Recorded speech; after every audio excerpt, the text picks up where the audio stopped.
আজকের গল্প স্বামীর চালাকি। বুঝলে, আজ রাতে আমি রান্না করছি না, হোটেলে খাবো। কোনো ব্যাপার না, ডান। হ্যাঁ, তো কোথায় খাবে ভাবছো?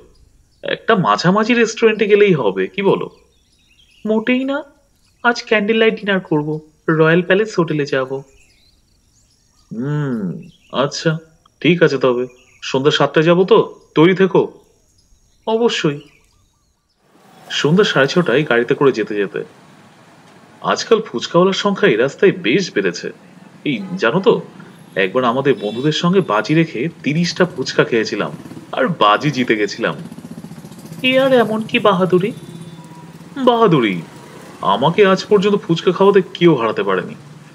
হুঁ, ছাড়ো তো, ফুচকা খাওয়াতে তোমাকে আমি গুনে গুনে হারাতে পারি। তুমি? হাসালে প্রিয়তমা। আমি ভালো মতোই জানি তুমি গোহারা হারবে। গোটা বিশেক বড় জোর। তারপরই হুম, তাই? তাহলে হয়ে যাক চ্যালেঞ্জ।